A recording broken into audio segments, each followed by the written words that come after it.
FTP நேயர்களுக்கு ஜோதிடர் பாலாஜியின் அன்பு வணக்கங்கள். இந்த பதிவில் இப்போ நம்ம பார்க்கக்கூடிய விஷயம் என்ன அப்படின்னா, குரு பெயர்ச்சி 2025 அதை பற்றி தான் நம்ம பார்க்க போகிறோம். இப்போ சனி பெயர்ச்சி ஆல்ரெடி ஸ்டார்ட் ஆயிடுத்து திருக்கணித பஞ்சாங்கத்தின்படி. அதுக்கு உண்டான அந்த பலன் எல்லாத்தையுமே நீங்கள் என்னோட போன பதிவில் பார்த்து தெரிஞ்சுட்டு இருப்பீங்க. நிறைய பேர் பார்த்தீங்க அப்படின்னா சனி பெயர்ச்சி வீடியோவை பார்த்துட்டு ரொம்ப நல்ல கமெண்ட்ஸ் கொடுத்துருக்கீங்க. அதுக்கு நான் உங்களுக்கு என்னைக்குமே ரொம்ப தேங்க் பண்ணிக்கிறேன். காரணம் ஏன்னா என்னுடைய மனமார்ந்த தேங்க்ஸ் அதை முதல்ல நான் சொல்லிக்கிறேன். ஏன்னா அவ்வளவு தூரம் அந்த வீடியோவை பார்த்துட்டு நீங்க நிறைய நல்ல கமெண்ட்ஸ் கொடுத்துருக்கீங்க. சில பேர் பாவம் கொஞ்சம் நெகட்டிவாகவும் கமெண்ட்ஸ் கொடுத்துருக்காங்க, சில பேர் தங்களோட ஆதங்கத்தையும் வெளிப்படுத்திருக்கீங்க. அதெல்லாம் பார்க்கும்போது ரொம்ப சந்தோஷமா இருக்கு. ஏன் அப்படின்னா அந்த வீடியோ நீங்க எவ்வளவு ஒரு இன்வால்மெண்டோட பார்த்துருந்தீங்க அப்படின்னா இந்த மாதிரி கமெண்ட்ஸை நீங்க கொடுத்துருப்பீங்க. எனக்கு ரொம்ப சந்தோஷமா இருக்கு. இந்த மாதிரி வீடியோஸை நீங்க ரெகுலரா பார்க்கணும். அதுக்கு உண்டான அந்த பெனிஃபிட்ஸுங்கிறத நீங்க நல்லா தெரிஞ்சுக்கணும்னு சொல்லிட்டு தான் இதுல. அதுல சில பேர் நிறைய வருத்தங்கள்லாம் தெரிவிச்சிருந்தீங்க. அதாவது நீங்க சொன்னீங்களே சார், அதுக்கு உண்டான பலன்லாம் எங்களுக்கு ஜாஸ்தி கிடைக்கலையே அப்படின்லாம் எல்லாம் சொல்லியிருந்தீங்க சனி பெயர்ச்சி வீடியோவை பார்த்துட்டு. ஆனா நான் அதுல உண்டான அந்த ரெமெடிஸும் நான் சொல்லியிருக்கேன், அதையும் நீங்க கவனிக்கணும். இப்போ சனி பெயர்ச்சி அப்படிங்கும் போது சனீஸ்வர பகவானை பொறுத்த வரைக்கும் நீதிக்கு அதிபதி உள்ளவரார். அப்படிங்கும் போது அதுக்கு உண்டான ரெமெடிஸ் விஷயங்கள் எல்லாத்தையுமே நான் சொல்லியிருக்கேன். இந்த வீடியோஸை திருப்பி போட்டு நீங்க கேட்டு பார்த்தீங்க அப்படின்னா உங்களுக்கு அதுக்கு உண்டான அந்த பலன் எல்லாமே தெரிஞ்சிடும்.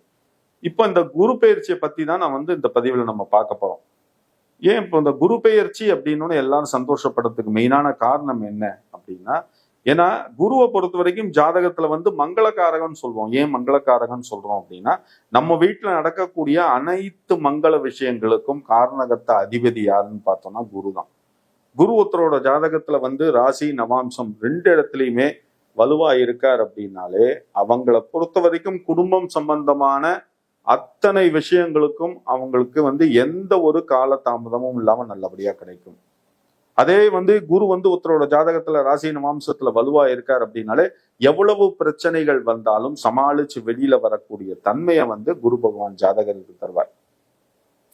அதனாலதான் இப்ப குரு ஒருத்தரோட ஜாதகத்துல குடும்பம் ஸ்தானம் சொல்லக்கூடிய லக்னத்துல இருக்கார். அது தவிர 2வது இடம் சொல்லக்கூடிய தனஸ்தானத்துல இருக்கார். அதை தவிர 5வது இடம் சொல்லக்கூடிய பூர்வ புண்ணிய ஸ்தானத்துல இருக்கார். இந்த மாதிரி இடத்துல குரு நல்ல பலத்தோட இருக்கார் அப்படின்னா நம்ம கேட்க வேண்டிய அவசியமே இல்லை. அவங்களை பொறுத்த வரைக்கும் எல்லாமே நல்லபடியா கிடைச்சிடும். அதாவது ஒரு கிரகம் ஆட்சி ஸ்தானத்துல இருக்கு, நட்பு ஸ்தானத்துல இருக்கு, உச்சஸ்தானத்துல இருக்கு அப்படின்னா அந்த கிரகம் வலுவா இருக்குன்னு அர்த்தம், ஜாதகருக்கு சாதகமா இருக்குன்னு அர்த்தம். அதுவே ஒரு கிரகம் நீச்சஸ்தானத்துல இருக்கு இல்ல பகை ஸ்தானத்துல இருக்கு அப்படின்னா அந்த கிரகம் கரெக்டான தன்மையில இல்லைன்னு அர்த்தம். அப்படிங்கும் போது டெஃபினட்டா அந்த கிரகம் அங்க இருந்து எந்த ஒரு பலனும் கிடையாது. அதுவே ஒரு கிரகம் சமநிலைமையில இருக்கு அப்படின்னா அந்த கிரகம் கிராஜுவலா இருக்குன்னு அர்த்தம். இதுதான் ஜாதகத்துல நம்ம மெயினா பார்க்கக்கூடிய விஷயம்.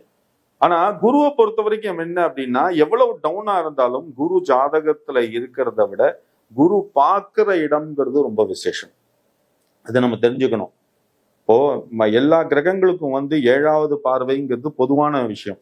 ஆனா குருவை பொறுத்த வரைக்கும் பார்த்தோம் அப்படின்னா குருவை பொறுத்த வரைக்கும் குருவுக்கு 5வது பார்வை, 7வது பார்வை, 9வது பார்வை இருக்கு. இந்த 3 பார்வைங்கிறது குருவை பொறுத்த வரைக்கும் ரொம்ப விசேஷம். அதனாலதான் ஜாதகத்துல சொல்லக்கூடிய விஷயம் என்ன அப்படின்னா, குரு இருக்கிற இடத்தை விட குரு பார்க்கிற இடம் ரொம்ப விசேஷம். 7வது இடம் திருமணஸ்தானம். குருவோட பார்வை 7வது இடம் சொல்லக்கூடிய திருமணஸ்தானத்துல விழுது அப்படின்னா கன்ஃபார்மா எழுதி வச்சுக்கலாம், அவளுக்கு அந்த திருமண யோகம்ங்கிறது அந்த காலகட்டத்தில் நல்லபடியா கிடைச்சிரும். அது தவிர குரு ஒருத்தரோட ஜாதகத்துல ஸ்ட்ராங்கா இருக்காரு அப்படின்னா எவ்வளவு அடி அடிச்சாலும் அவன் சமாளிச்சு வெளியில தூக்கிட்டு வந்துருவான். எல்லா யோகத்தையும் கொடுப்பாரு. வீடு வாங்கக்கூடிய யோகம், மனை வாங்கக்கூடிய யோகம், வில்லா வாங்கக்கூடிய யோகம், கார் வாங்கக்கூடிய யோகம், எல்லாமே நல்லா இருக்கும். நல்ல ஒரு சொபஸ்டிகேட்டட் லைஃப்ங்கிறத கொடுக்கக்கூடியவர் யாருன்னு பார்த்தோம்னா குரு. அதனாலதான் ஜாதகத்தை பொறுத்த வரைக்கும் அவர் மங்களகாரகன் சொல்றோம். அதனாலதான் குரு பெயர்ச்சி ஒருத்தருக்கு உள்ள வருது அப்படின்னா சந்தோஷப்படுறதுக்கு காரணம் அதுதான். இப்ப சனியை பொறுத்த வரைக்கும் பார்த்தோம் அப்படின்னா சனி கொடுக்கறத யாராலையும் தடுக்க முடியாது. அதே மாதிரி சனி தடுக்கிறத யாராலையும் கொடுக்க முடியாதுன்னு சொல்லுவாங்க ஜாதகத்துல.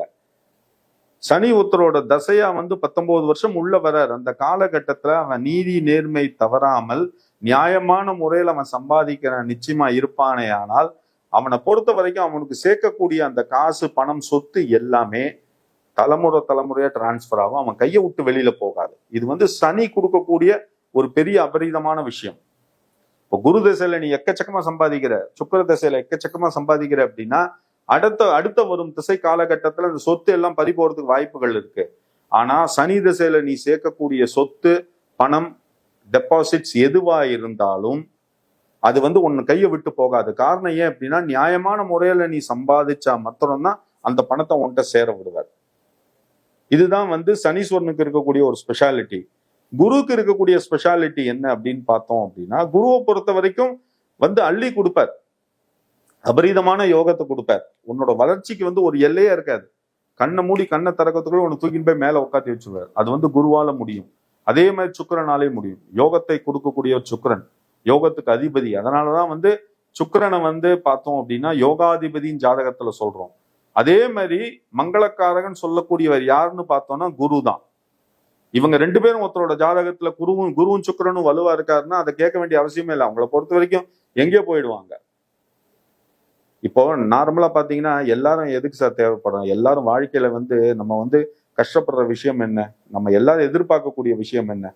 நல்ல ஒரு லைஃப் இருக்கணும், நல்ல ஒரு உத்தியோகம் இருக்கணும், ஏதோ ஒரு நம்ம படுத்து தூங்கறதுக்கு ஒரு வீடுன்னு இருக்கணும். அது சிங்கிள் பெட்ரூமா இருக்கட்டும், டபுள் பெட்ரூமா இருக்கட்டும், அவங்க வசதிக்கு ஏற்ற மாதிரி ஏதோ ஒன்று இருக்கணும்னு தான் சார் எல்லாருமே விரும்புவோம். சொல்லுங்க, இதெல்லாம் அமைச்சுக்கூடியவர் யாரு அப்படின்னு அமைச்சு கொடுக்கக்கூடியவர் யாருன்னு பார்த்தோம்னா அந்த கிரகங்கள் தான். சாதகமான கிரகம் வந்து உன்னோட வந்து தசையா உள்ள வருது அப்படின்னா கேட்க வேண்டிய அவசியமே இல்லை. டெஃபினட்டா உனக்கு எல்லா பெனிஃபிட்ஸும் நல்லபடியா கிடைச்சிரும். ஆனா சனியை பொறுத்த வரைக்கும் அவர்கிட்ட இருக்கக்கூடிய ஒரு ஸ்பெஷாலிட்டி என்ன அப்படின்னா, சனியோட ஆதிக்கம் உள்ள வரும்போத உன்னை சுத்தி இருக்கிறவன் எப்படின்னு உனக்கு காமிச்சு கொடுத்துருவாரு சார். அதுக்கு வந்து நம்ம எவ்வளவு வந்து அவருக்கு வந்து தேங்க் பண்ணணும்ல. நான் போன பதிவுலையும் சொல்லியிருந்தேன். இந்த பதிவுல சொல்லதுக்கு காரணம் என்னன்னா, அதுல இருக்கக்கூடிய அந்த ஸ்பெஷாலிட்டி உண்மைகளை நான் சொல்றேன். என்ன எடுத்துங்க, ஃபார் எக்ஸாம்பிள் என்ன எடுத்துங்க, வேற எக்ஸாம்பிளே தேவையில்லை. நான் வீடு வாங்கணும்னு சொல்லிட்டு 2011 அப்ப எனக்கு சனி திசை ஆரம்பிச்ச காலகட்டம். எனக்கு சனி திசையில சனி புக்தி போயிட்டு இருக்கு. அப்ப நான் வீடு வாங்கணும்னு சொல்லிட்டு ரொம்பலாம் நான் ஆசைப்படல. வெறும் 420 ஸ்கொயர் ஃபீட் தான். அப்ப அதோட ரேட் டோட்டலா பாத்தீங்கன்னா ஒரு 8 லட்சம் ரூபாய் தான் இருந்தது. 8 லட்சம் ரூபாயில நான் அப்படி இப்படி நகையை திரட்டி, என் ஒய்ஃப்ட இருந்த நகையெல்லாம் திரட்டி ஒரு 2.5 லட்சம் ரூபாய் நான் வந்து பணத்தை ரெடி பண்ணிட்டேன். நகையெல்லாம் வித்துட்டு 2.5 லட்சம் ரூபாய் பணத்தை ரெடி பண்ணிட்டு நான் போய் பேங்க்ல அந்த இவர்கிட்ட போய் பில்டர்கிட்ட கொண்டு போய் கட்டியாச்சு. அப்போ 8 லட்சத்துல 2.5 லட்சம் போயிடுச்சுன்னா மீதி வந்து 5.5 லட்சம் 6 லட்சம் தான் எனக்கு லோனுக்கு நான் போறேன். அப்போ லோனுக்கு போகும்போது அப்போ நான் வந்து ஒரு நார்மலான ஒரு கம்பெனியில கான்ட்ராக்ட் ஜாப்ல இருந்தேன். அப்போ வந்து என்னை பார்த்துட்டு சொன்ன ஒரே விஷயம் என்ன தெரியுங்களா? அந்த பேப்பர்ஸை பார்த்துட்டு சொன்ன விஷயம், இதுல வந்து கான்ட்ராக்ட் சொல்லி இந்த வார்த்தை வந்துடுது அப்படிங்கிறதுனால உங்களுக்கு எங்க போனாலும் லோன் கிடைக்காதுன்னு சொல்லிட்டாங்க. நானும் எல்லா இடத்துக்கும் போய் பார்த்தேன், எல்லா பேங்க்கும் ஏறி பார்த்தேன், எல்ஐசிலையும் ட்ரை பண்ணி பார்த்தேன், எங்கேயுமே லோன் கிடைக்கவே இல்லை. ஆனா ஒரு பிரைவேட் கன்சர்ன்ல மட்டும் சொன்னாங்க உங்களுக்கு லோன் தரோம், ஆனா ஷூரிட்டி வேணும். ஷூரிட்டினா எப்படி சார் ஷூரிட்டி கேட்குறீங்க, எனக்கு புரியல அப்படின்னா, சார் உங்க ரிலேஷன்ல யாராவது நல்ல பொசிஷன்ல இருக்காங்களா, அவங்கள்ட்ட ஷூரிட்டி வாங்குங்க. அந்த மாதிரி இல்ல கவர்மெண்ட்ல யாராவது இருக்காங்களா உங்க ரிலேஷன்ல, அவங்கள்ட்ட ஷூரிட்டி வாங்கி கொடுங்க. இல்லையா உங்க ஃப்ரெண்ட் சைடு யாரு இருந்தாலும் நல்ல போஸ்ட்ல இருக்கவங்கள்ட்ட ஷூரிட்டி வாங்கி கொடுங்க, நான் உங்களுக்கு ஒரு லோன் ப்ராசஸ் பண்ணிடுறேன் சார். இன்னைக்கு நீங்க சைன் வாங்கி கொடுங்க சார், ஒரு வாரத்துல உங்களுக்கு ப்ராசஸ் ஆயிடும்னாங்க. ஒரு நம்பிக்கை, ஒரு ஆசை. ஏன்னா நமக்குன்னு ஒரு சின்ன இடம், வீடு வாங்க போறோம் அப்படிங்கிற நம்பிக்கையத்துல என்னோட சொந்தக்காரர்கள் எல்லாத்தையும் போய் நான் ஃபோன் பண்ணி கேட்டேன். ஒரே ஒரு கையெழுத்து போடுங்க, எனக்கு லோன் ப்ராசஸ் ஆயிடும், நாளைக்கு எனக்கு ஒரு வீடு அமைஞ்சிடும் அப்படின்னு. ஆனா ஒரு நாதி எனக்கு ஹெல்ப் பண்ணல. நான் ஃபோன் பண்ணி கேட்டு எல்லாரும் எங்களுக்கு என்ன அட்வைஸ் பண்ணாங்கன்னா, சொன்ன விஷயங்கள் என்னங்கிறத நான் சொல்றேன், மறைமுகமா சொல்றேன், ஓப்பனா இல்லை, எல்லாரும் நீங்க பார்த்துட்டு இருக்கீங்க. அவங்க என்கிட்ட கேட்ட ஒரே விஷயம் என்ன தெரியுமா, உனக்கு என்ன திறமை இருக்கு, உனக்கு என்ன இருக்குன்னு சொல்லிட்டு இந்த வீடை நீ வாங்குற அப்படிங்கிறது தான் முதல் வார்த்தை. அவங்க எங்கள்கிட்ட வச்ச வார்த்தை அதுதான். நீனும் உனக்கு நிரந்தரமான சம்பளம் கிடையாது, கான்ட்ராக்ட்ல இருக்க, அப்படிங்கும் போத இந்த வீடு வாங்கக்கூடிய எண்ணம்ங்கிறது உனக்கு வந்ததே தப்பு அப்படின்னு சொல்லிட்டு என்னுடைய சொந்தங்கள் என் மூஞ்சில் காரி துப்பியது. அப்போ நான் வந்து முயற்சி பண்ணிட்டு தான் இருந்தேன், யார்கிட்ட கேட்கக்கூடாது. ஏன்னா என்னோட சைட்ல பாத்தீங்கன்னா என்னோட மாமா, என்னோட சித்தப்பா எல்லாத்தையும் கேட்டேன். அது தவிர என் ஒய்ஃப் சைட்ல வந்து என் ஒய்ஃபோட மாமா, என் ஒய்ஃபோட சித்தப்பா எல்லாத்தையுமே கேட்டோம், ஒத்தர விடாம கேட்டோம். ஏன் இவ்வளவு, ஏன் சார், என்னுடைய சகலைன்னு சொல்லக்கூடியவர் அவர் பாத்தீங்கன்னா கவர்மெண்ட்ல வந்து கெசட்டட் ரேங்க் ஆபீசர்ல இருந்தார், அதாவது கெசட்டட் ரேங்க் போஸ்ட்ல இருந்தார், கிரீன் சைன் ஹோல்டர். நான் அதை வந்து அந்த லோன் பர்சன்ட்ட சொன்ன போது, சார் அவர் ஒரே ஒரு கையெழுத்து போட்டா போதும் சார், நீங்க 10 லட்சம் கூட உங்களுக்கு லோன் நாங்க தரோம் சார் அப்படின்னா. காரணம் ஏன்னா அவன் கிரீன் சைன் ஹோல்டர் அப்படின்னாங்க. அவர்கிட்ட கேட்டதுக்கு யாருமே எனக்கு கையெழுத்து போடல. என் ஒய்ஃப் சைட்ல வந்து பேங்க்ல வந்து பெரிய ஆபீசரா இருக்காங்க, ஐடி கம்பெனில இருக்காங்க, அது தவிர எல்லாருமே வந்து நல்ல பொசிஷன்ல இருக்காங்க. ஆனா ஒருத்தருக்கும் அந்த ஒரு கையெழுத்து போடணுங்கிறது வந்து அவங்க மனசுல வந்து வரல யாருக்குமே. காரணம் என் மேல வந்து அவங்களுக்கு நம்பிக்கை வரல. இவன் எப்படி பணத்தை கட்டுவான், நாளைக்கு என்ன பண்ண போறான்னு சொல்லிட்டு. அப்போ மனசுக்குள்ள மனசுல உண்மையாவே அழுதுண்டே போய் திருப்பி அந்த லோன் பர்சன்ட்ட போயிட்டு நான் வந்து அந்த பில்டர்கிட்ட போயிட்டு நான் இந்த இதை வித்ட்ரா பண்ணிக்கிறேன், எனக்கு இந்த வீடு வேண்டாம், என்னால வந்து லோன் வாங்க முடியலன்னு சொல்லிட்டு நான் எழுதி கொடுத்துட்டு அவங்கள்ட்ட நான் அந்த கட்டின 2.5 லட்சம் ரூபாய் கேட்ட போது அவங்க என்ன சொன்னாங்கன்னா, நீங்க கேட்ட அந்த 2.5 லட்சத்தை நாங்க உடனே கொடுக்க முடியாது. காரணம் ஏன் அப்படின்னா, நாங்க வேற இதுல அதை இன்வெஸ்ட் பண்ணிட்டோம், அப்படிங்கும் போது உங்களுக்கு கொஞ்சம் கொஞ்சமா நாங்க ரீபே பண்றோம் அப்படின்னு சொல்லி அந்த 2.5 லட்சம் ரூபாய் எனக்கு அவங்க திருப்பி கொடுக்கறதுக்கு 2.25 வருஷம் ஆக்கினாங்க. ஏன் நான் வந்து இந்த சின்ன கதையை நான் உங்கள்கிட்ட சொல்றேன் அப்படின்னா, என்னுடைய சொந்த கதையை ஏன் நான் சொல்றேன் அப்படின்னா, சனீஸ்வரன் வந்து என் வாழ்க்கையில் உள்ள வந்த உடனே எனக்கு அவர் முதல்ல என்கிட்ட சொன்ன விஷயம் என்ன தெரியுங்களா, உன் உடன் இருக்கும் உன் சொந்தங்கள் வந்து நல்லவர்கள் கிடையாது, உனக்கு யார் வந்து நல்லவன், உனக்கு யார் கெட்டவன், உனக்கு யார் விரோதி, உன்னை சுத்தி இருக்கிறவங்க எப்படி, எல்லாத்தையும் தெள்ள தெளிவா புரிய வச்சார்.